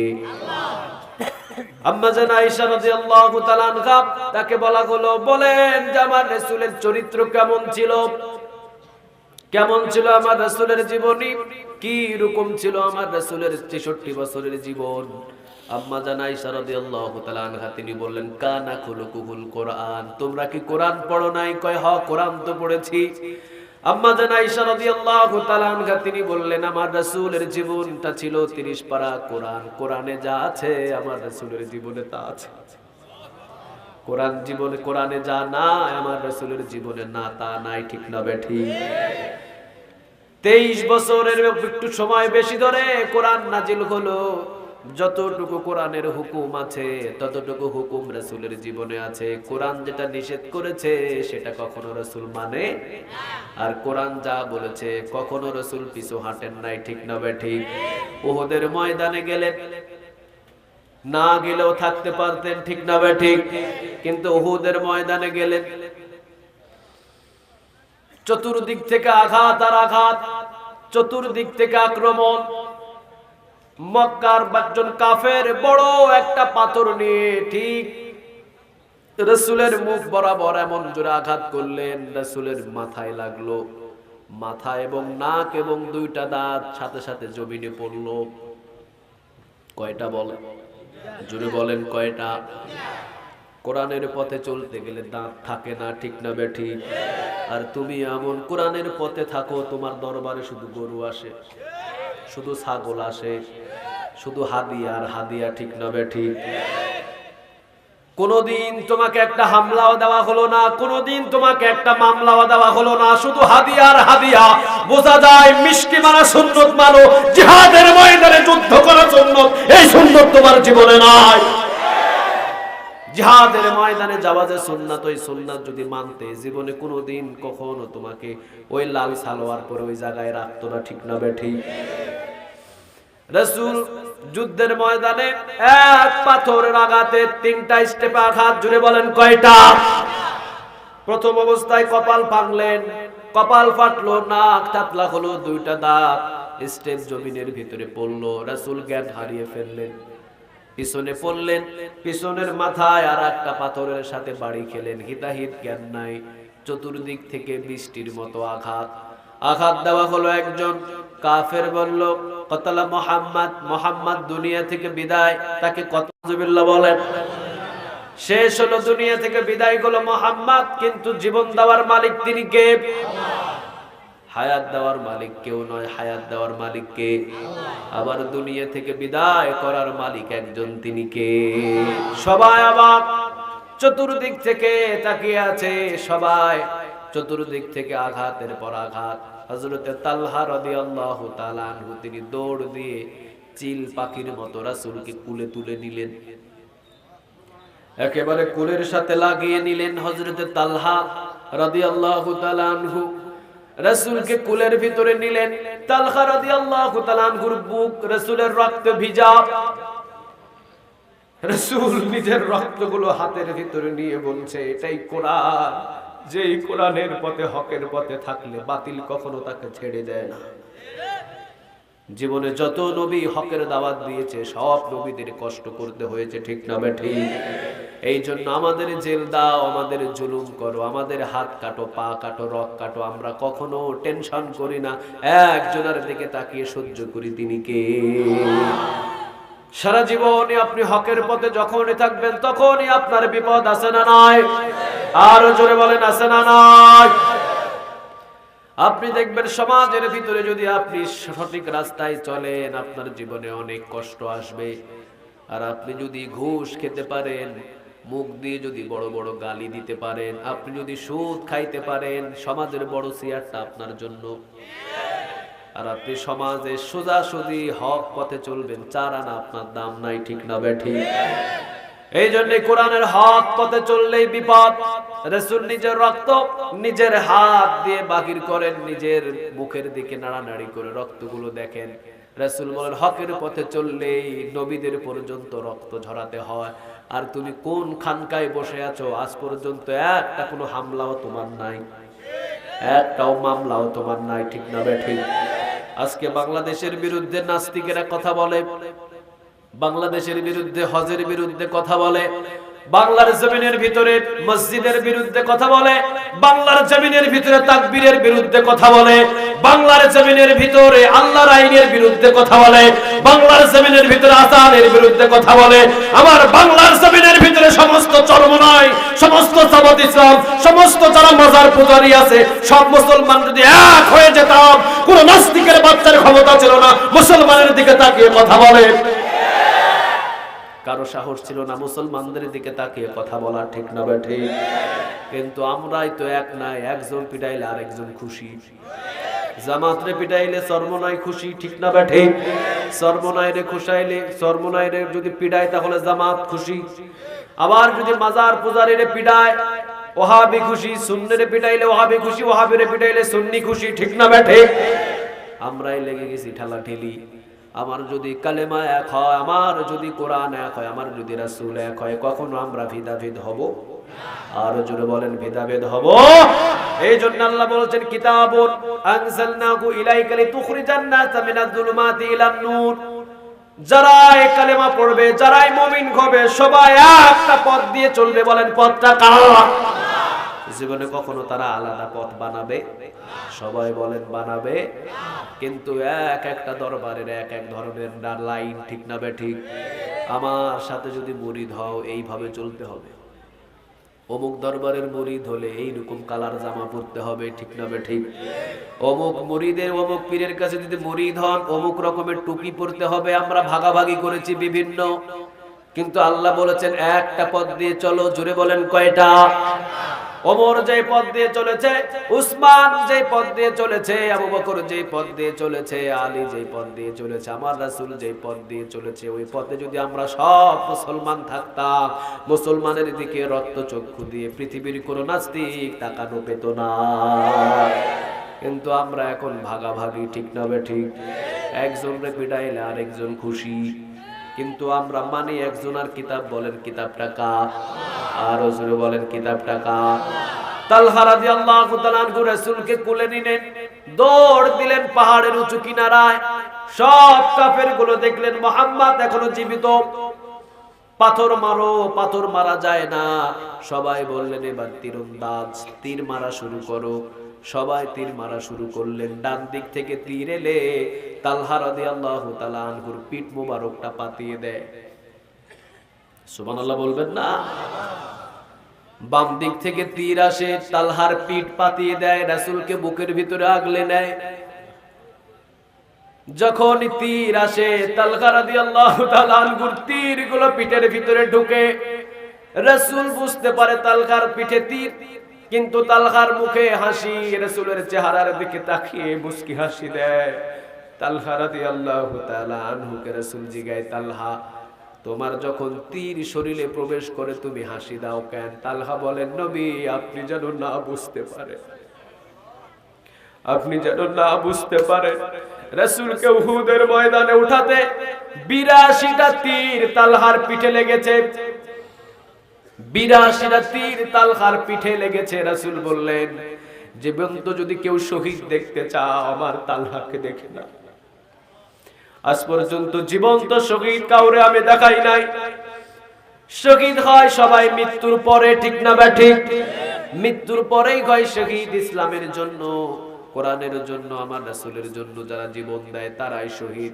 কিন্তু আমার তালহা এখনো জীবিত আছে। জীবিত শহীদ যদি কেউ দেখতে চাও আমার তালহাকে দেখে না। যে ৮২টা তীর আমার মহব্বতে নিজের শরীরে ঢুকিয়েছে, যে কোরআনের পথে অটল থাকে, যে ৮২টা তীর কোরআনের পথে অটল থাকতে গিয়ে নিজের শরীরে ঢোকায়, জীবন্ত থাকতে শহীদের মর্যাদা দান করেন তিনি কে?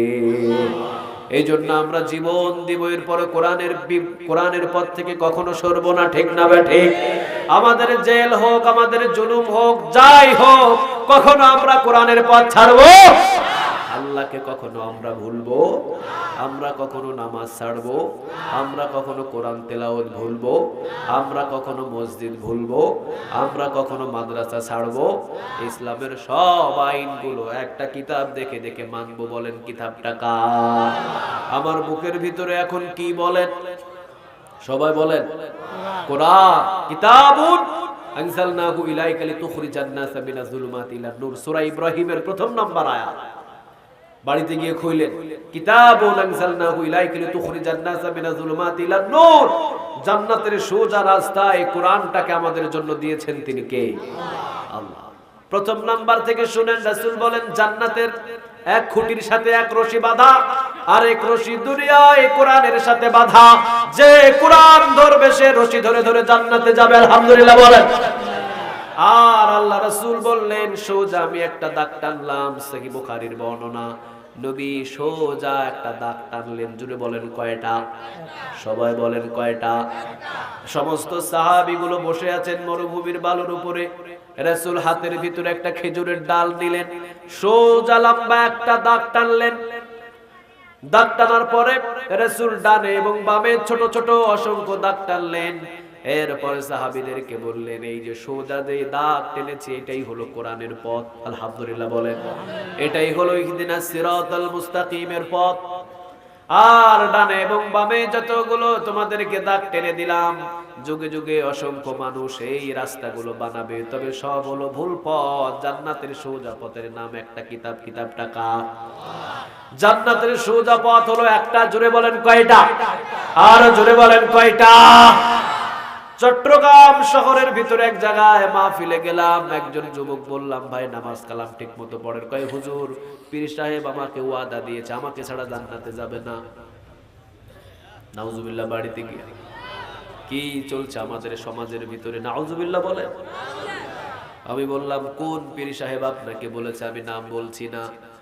উনি বলছেন, অমুক পীরকে আমি ধরেছি, অমুক পীরের দরবারে আমি বছরে অনেকবার যাই, উনি বলেছেন আমাকে ছাড়া জান্নাতে সে প্রবেশ করবে না, আমাকেই নিয়ে যাবে। নামাজ পড়ি আর না পড়ি, হজ করি আর না করি, যাকাত দিই আর না দিই, আমার পীর বাবা আমাকে ছাড়া সে জান্নাতে প্রবেশ করবে। কত বড় মতভাব, কত বড় রাস্তা বাহির করেছে চিন্তা করেন। রাসূল ইহদিনাস সিরাতাল মুস্তাকিমের রাস্তা দিয়েছেন কয়টা? আর জোরে বলেন। ডানে বামে অসংখ্য রাস্তা ছিল, ঠিক না ঠিক? ডানে বামের ছোট ছোট রাস্তা আমাদের সমাজে এখন আছে না নেই? আর জোরে বলেন, আছে না নাই? আমি বললাম, কে বললো আপনাকে? আমার পীর বাবা বলেছে উনি আমাকে ছাড়া জান্নাতে যাবে না। আমি বললাম, কিয়ামতের দিন নবী পর্যন্ত তার সন্তানকে ভুলে যাবে, ঠিক না ঠিক?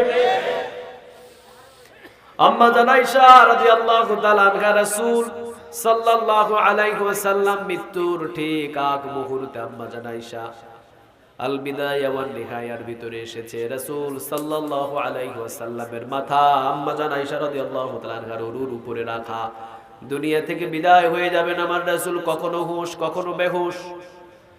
আম্মা জান আয়েশা রাদিয়াল্লাহু তাআলা আনহা ঠিক চোখের পানিগুলো টপ টপ টপ টপ করে পড়ছে রাসূলের চেহারার উপরে। গরম পানি রাসূলের চেহারার উপরে পড়লেন, হুঁশ ফিরে এলো। রাসূল বললেন, কাঁদো কেন? আম্মা জান আয়েশা রাদিয়াল্লাহু তাআলা আনহা বলেন, তিনি বললেন, নবী কিয়ামতের দিন কি আপনি আমাকে চিনতে পারবেন? কিয়ামতের দিন এই আয়েশাকে কি আপনি খুঁজে নিতে পারবেন? রাসূল বললেন, তিন জায়গায় কেউ কাউকে চিনবে না, তিনটা জায়গায় কেউ কাউকে চিনবে না। কিয়ামতের ময়দানে আয়েশা কেউ কাউকে চিনবে না। নিজের বিবি নিজের স্বামীকে চিনবে না, ঠিক না ঠিক?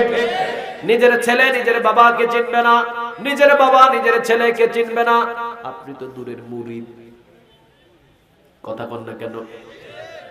পীরের ছেলেকেই তো পীর চিনবে না, আপনি তো মুরিদ দূরের কথা। তাহলে যারা পকেট ভারী করার জন্য আপনাদেরকে এই কথাগুলো পড়ে, এটা কখনো ইহদিনাস সিরাতাল মুস্তাকিমের পথ হতে পারে না, ঠিক না ঠিক? এটা হলো পকেট ভারী করার পথ। আমরা চাই একটা কিতাব, বলেন কিতাবটা কার? আগেই বলেছে এই কিতাবে কোনো ভুল, সবাই বলেন ভুল। যারাই বুকে নেবে কোরআন তাদেরকে জান্নাত পর্যন্ত নিয়ে যাবেন তিনি কে? আমার ভিতরে স্বার্থ, আজকের মাহফিলে আমার প্রিয় ভাইয়ের ভিতরে স্বার্থ, সভাপতির ভিতরে স্বার্থ, সেক্রেটারির ভিতরে স্বার্থ, আপনাদের সবার ভিতরে স্বার্থ আছে না নাই? আমার ভিতরেও স্বার্থ আছে না নাই? আমাকে যদি বলতেন, হুজুর আসেন, গাড়ি নিয়ে আসবেন, গাড়ির তেল ভরে দিব আর চলে যাবেন, আমি বলতাম মাহফিলে যাব না, ঠিক না ঠিক? হাদিয়া কত দিবেন আগে এইটা বল, এছাড়া আমি মাহফিলে যাব? স্বার্থ আছে না নাই? আল্লাহর কসম, এই কোরআনের ভিতরে কোনো স্বার্থ নাই, এই কিতাবে কোনো স্বার্থ নাই। আপনি ধরবেন, আপনাকে জান্নাতে নিয়ে যাবে।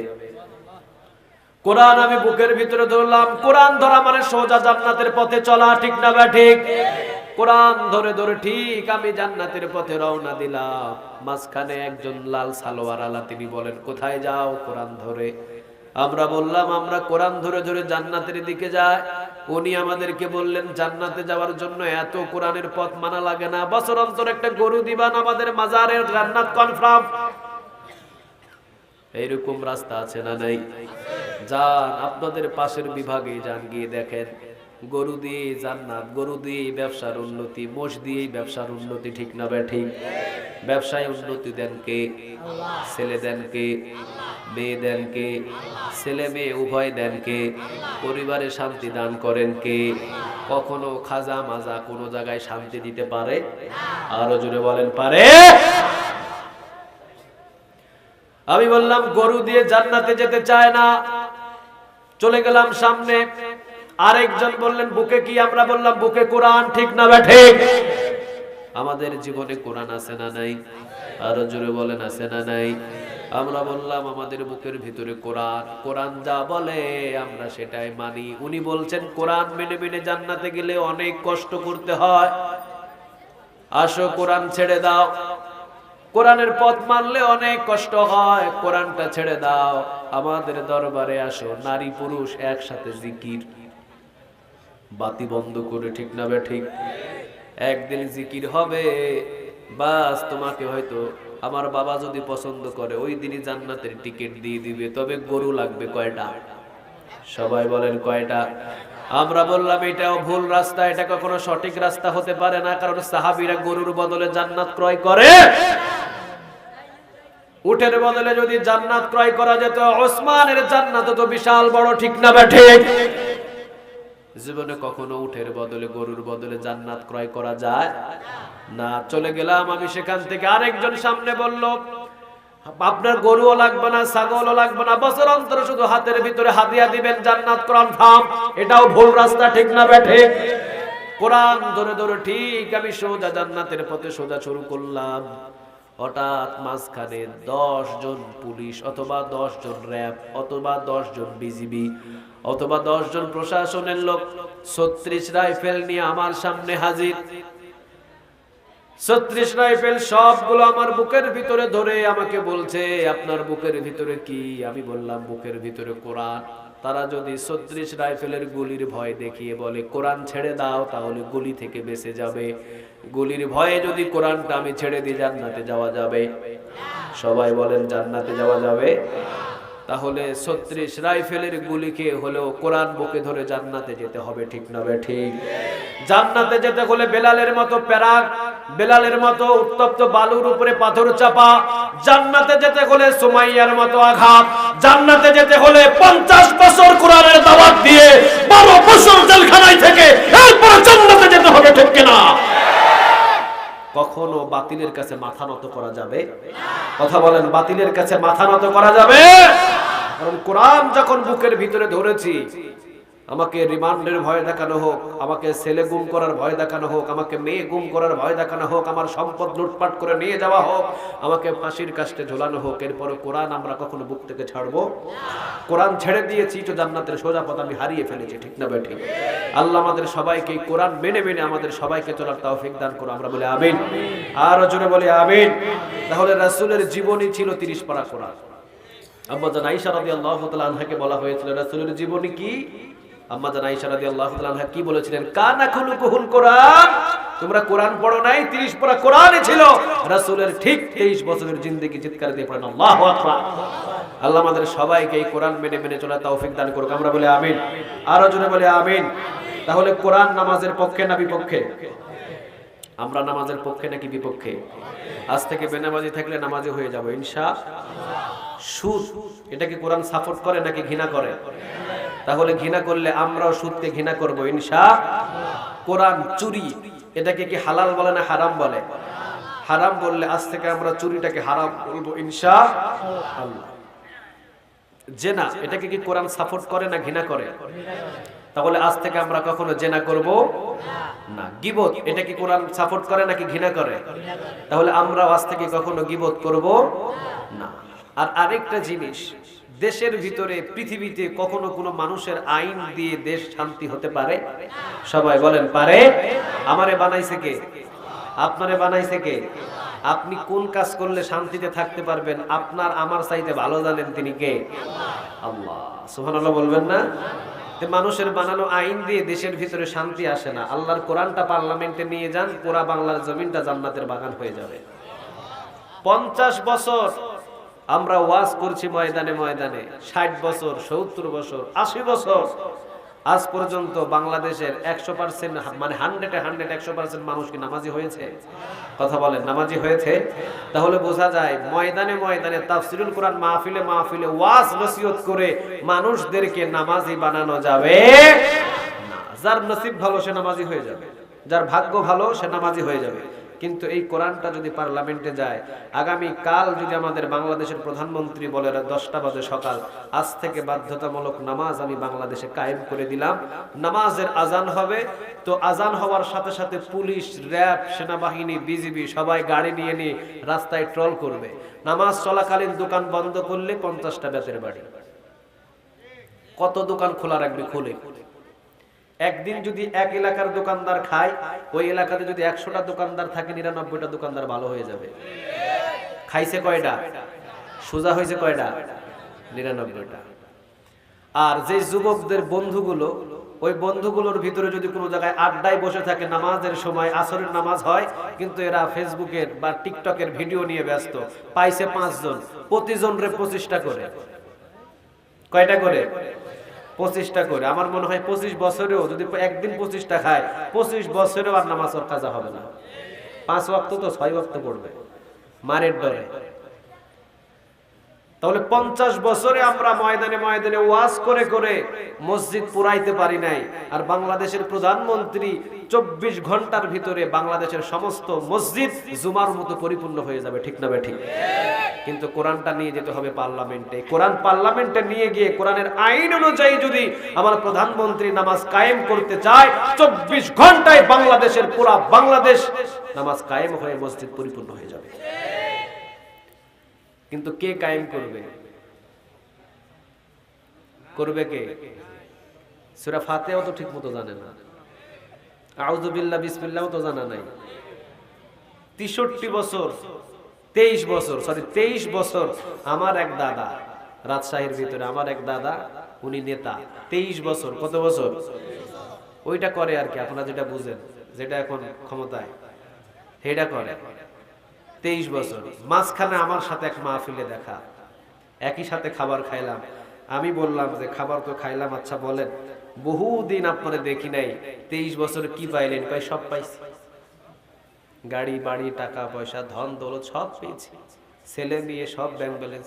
আমি কই হালালে না হারামে? এটার কথা কয় না। হালালে না হারামে এটা জিজ্ঞাসা আর কথা কয় না। আমি কই সব পেয়েছেন? কয় সব পেয়েছি, আমি সুখী মানুষ।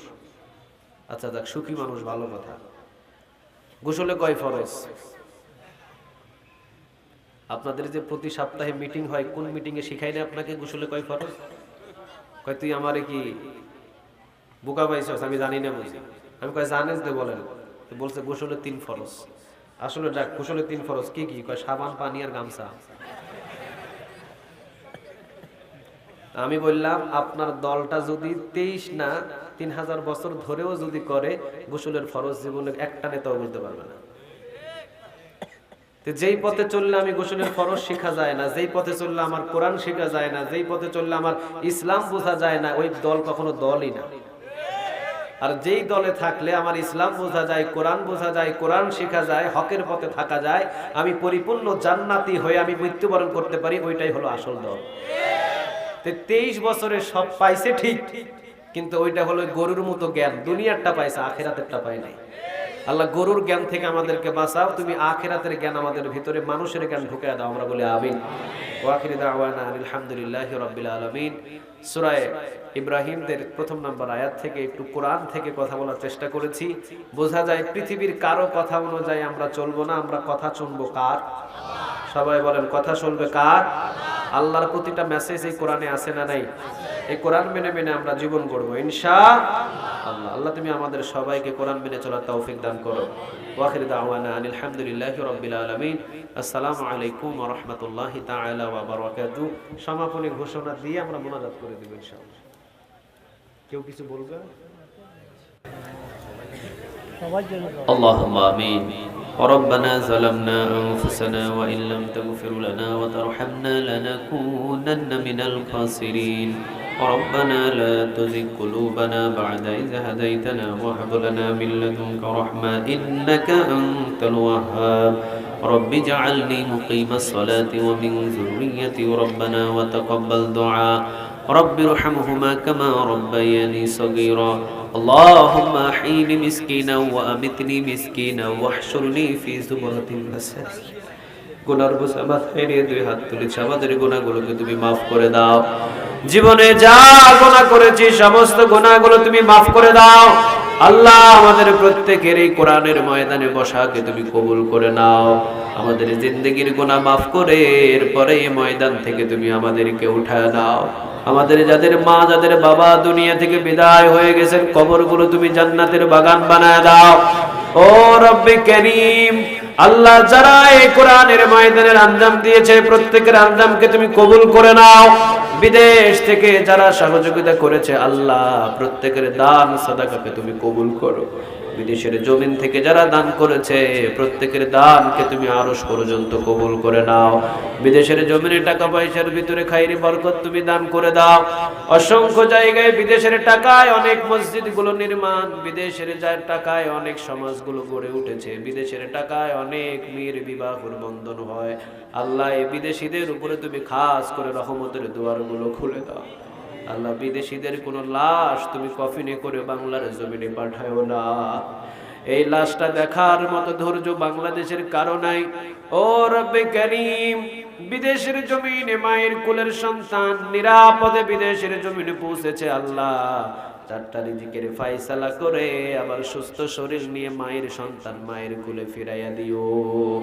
এই সমাজের ভিতরে সব যুবকদেরকে তুমি কোরআনের কর্মী হিসেবে কবুল করে নাও।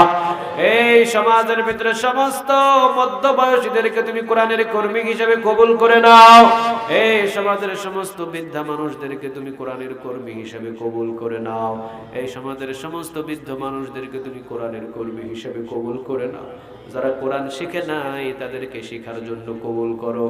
ও রব্বে করিম, এই মসজিদের যত মুসল্লি আছে সব মুসল্লিদেরকে তুমি কবুল আর মঞ্জুর করো। যারা এই দোয়া চেয়েছেন আল্লাহ, আমার ডানে আমার বামে আমার সামনে এবং আমার পিছনে যাদের নামগুলো আমার পরিপূর্ণ মুখস্থ নাই, আবার যিনি সালাম পাঠিয়েছেন তিনিও দোয়া চেয়েছেন, আজকের মাহফিলের সভাপতি, প্রধান অতিথি, বিশেষ অতিথি, সহসভাপতি, সেক্রেটারি, মসজিদের সভাপতি, মসজিদের সহসভাপতি সহ যারা আছেন আল্লাহ সবার জন্য কোরআনের ময়দানে দোয়া করলাম। আল্লাহ সবাইকে কোরআনের খাদেম হিসাবে তুমি কবুল করে নাও। সবার শরীরকে তুমি শারীরিক সম্পূর্ণ সুস্থতা বানায় দাও। প্রত্যেকের ঈমানকে তুমি উহুদ পাহাড় পরিমাণে বারাকা দান করে দাও। আবু বকর, ওমর, ওসমানের মতো সবাইকে তুমি কবুল আর মঞ্জুর করো। সবাইকে 5 ওয়াক্ত নামাজি, দিনদার, ইমানদার, পরহেজগার হিসাবে কবুল করো। ও রব্বে করিম, আমরা যারা 2 হাত তুলেছি তোমার দরবারে, আমাদের অনেকের মা নাই, অনেকের বাবা নাই, মা বাবার কবরগুলো তুমি রিয়াজুল জান্নাহ হিসাবে কবুল করে নাও। আর যাদের মা যাদের বাবা দুনিয়ার ভিতরে আছেন আল্লাহ, মা এবং বাবার হায়াতের ভিতরে তুমি বরকত দিও। মা বাবার খেদমতে ইহসান করার জন্য তুমি আমাদের কবুল করে নিও। রব্বে করিম, এই সমাজের ভিতরে যে সংগঠনগুলো আছে আল্লাহ, এই সংগঠনগুলোকে তুমি কবুল করে নিও। যারা রক্তদান করেন আল্লাহ তুমি তাদের হায়াতের ভিতরে বারাকা দান করো। যারা দান সাদাকা করে তাদেরকে হায়াতের ভিতরে তুমি বারাকা দান করো। দিনের কাজে অটল থাকার জন্য তুমি তাদের আরো দীর্ঘ দূর যাওয়ার জন্য তুমি সেই তৌফিক তাদের দান করে দাও। রব্বে করিম, আজকে এই কোরআনের আঞ্জাম যারা দিয়েছেন, টাকা দিয়ে, পয়সা দিয়ে, বুদ্ধি দিয়ে, পরামর্শ দিয়ে, প্যান্ডেলের খরচ দিয়ে, মাইক দিয়ে, বাতি দিয়ে, যে যেভাবে সহযোগিতা করে আঞ্জাম সাজিয়েছেন তাদের সহযোগিতা তুমি কবুল করে নাও। আমরা যারা এই জান্নাতের বাগানে বসেছি আল্লাহ আমাদেরকে জান্নাতি হিসেবে কবুল করো। আমাদের জাহান্নাম থেকে তুমি মুক্ত করো আল্লাহ। কোরআনের হক পথে আমাদের অটল থাকার জন্য সবাইকে কবুল করো। আমার যাদের মা যাদের বোন এসেছেন আল্লাহ, মা বোনদেরকে খাদিজা, আয়েশা, ফাতিমার মতো কবুল করে নাও। আমার মা বোনদের জন্য নবী বলেন 4টা যদি নেক আমল করে আল্লাহ 8টা জান্নাতের দরজা খুলে দিবে। মা আপনি 4টা আমল করলে আল্লাহ 8টা জান্নাতের দরজা আপনার জন্য খুলে দিবেন। প্রথম নাম্বার, মা 5 ওয়াক্ত নামাজ আপনি সময় মতো আদায় করবেন। দ্বিতীয় নাম্বার, আপনি রমজানের 30টা রোজা আদায় করবেন। তৃতীয় নাম্বার, স্বামীর যেই মাল সামানাগুলো আছে হেফাজত করবেন। চতুর্থ নাম্বার, আপনি নিজের লজ্জাস্থানের হেফাজত করবেন। এই 4টা কাজ যদি আপনি করেন নবী বলেন কিয়ামতের দিন 8টা জান্নাতের দরজা আল্লাহ খুলে দিবে। আর আল্লাহর 8টা জান্নাতের দরজা খোলা পেয়ে যেই দরজা দিয়ে খুশি ওই দরজা দিয়ে ওই মুমিনা জান্নাতে প্রবেশ করবে। আমার মা আমার বোনদেরকে 4টা নেক আমল করার জন্য তুমি কবুল করো। খাদিজা, আয়েশা, ফাতিমার মতো আমার মা বোনদেরকে তুমি কবুল করো। যাদের কোলে সন্তান নাই, সন্তান দিয়ে কুলটাকে ভরে দাও। যাদের উপযুক্ত পাত্রর দ্বারাই বিবাহ হয় না, উপযুক্ত পাত্রর ব্যবস্থা করে দাও। আমার মা আমার বোনদের শারীরিক যদি কোনো ধরনের অসুস্থ থাকে, আমার মা বোনদেরকে তুমি সুস্থতা দান করে দিও। তাকে নামাজি, তাকে দিনদার, তাকে ইমানদার হিসাবে তুমি কবুল করে নিও। ও রব্বে কারীম, আজকের এই কোরআনের মাহফিলে এসেছি, যেই ঘরে বসেছি অসংখ্য আপ্যায়ন তারা করেছে। আল্লাহ দয়া মায়া করে ওই ঘরটাকে জান্নাতের ঘর হিসাবে কবুল করো, এবং এই সমাজের যত ঘর আছে সব ঘরের ভিতরে জান্নাতের নিয়ামত দান করো।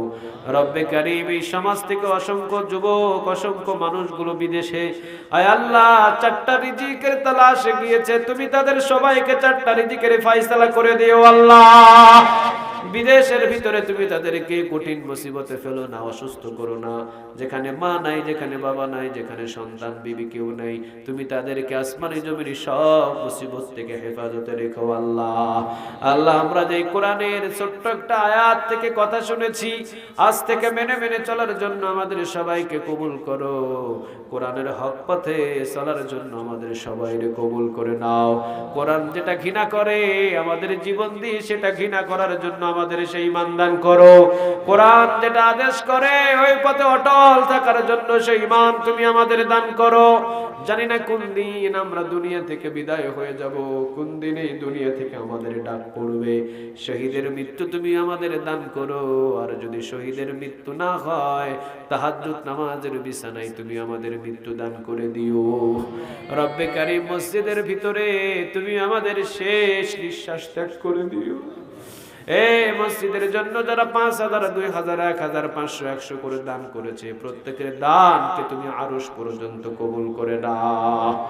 আয় আল্লাহ, যেদিন আমরা দুনিয়া থেকে বিদায় নিব, ইয়াউমুল জুমআর দিন তুমি আমাদের জন্য নির্ধারণ করো।